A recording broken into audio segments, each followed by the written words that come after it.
বছরের জুলুম নির্যাতন নিপীড়নের পথ মারিয়ে এক আল্লাহর উপর ভরসা করেছিলাম বলে আল্লাহ রাব্বুল আলামিন আমাদেরকে সেই জালিম শাহ থেকে মুক্তি দিয়েছেন, ঠিক কিনা?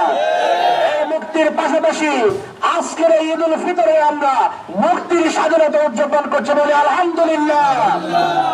প্রিয় ভাইরা আমার, আমরা আল্লাহর কাছে তৌফিক কামনা করি, হে আল্লাহ, তুমি যে মুক্ত পরিবেশ আমাদের দিয়েছেন, বাক স্বাধীনতা ফিরিয়ে দিয়েছেন, রাজনৈতিক অধিকার ফিরিয়ে দিয়েছেন, ধর্মীয় স্বাধীনতা ফিরিয়ে দিয়েছেন, আমরা চাই এর মাধ্যমে দিনকে যেন আমরা বিজয় করতে পারি, আল্লাহ যেন সে তৌফিক দান করে, সবাই বলে আমিন। প্রিয় ভাইরা আমার, আমাদের এখন দুঃখ হয়, কষ্ট হয় যে বাদী জনাব এটিএম আজহারুল ইসলামের বিরুদ্ধে মামলা দিয়েছিল, সে বাদী পালিয়ে গিয়েছে। যে বিচারক রায় দিয়েছিল সেই বিচারক পালিয়ে গিয়েছে।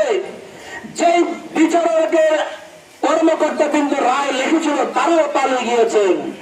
আর যে সরকারের অধীনে এই বিচারের নাটক মঞ্চস্থ হয়েছে সবাই পালিয়ে গেল, কিন্তু জনগণের নেতা এটিএম আজহারুল ইসলাম এখনো মুক্তি পায়নি, ঠিক কিনা?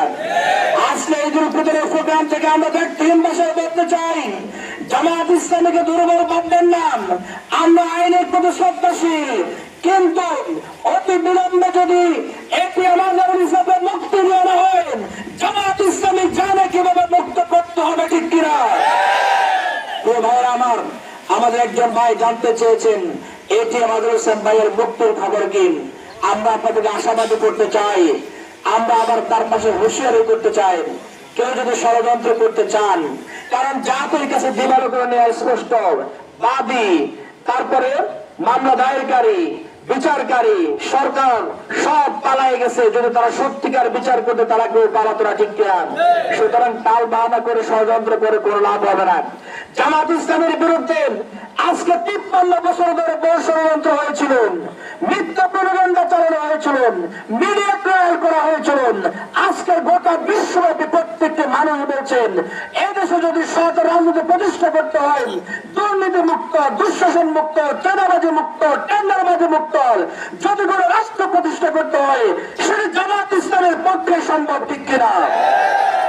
আজকের এই ঈদুল ফিতরে আমরা নতুন করে প্রত্যয় হতে চাই, নতুন করে সিদ্ধান্ত গ্রহণ করতে চাই, জুলুমের মোকাবেলা করেন, ষড়যন্ত্র মোকাবেলা করেন, ফাঁসি মোকাবেলা করেন, আইনামারা মোকাবেলা করেন।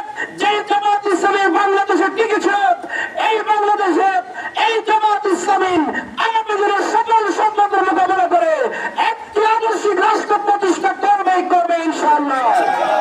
সেই রাষ্ট্রের প্রতিষ্ঠায় সারথি হবেন আমরা উত্তর ইউনিয়ন সহ নাঙ্গলকোট পাশে ইনশাআল্লাহ।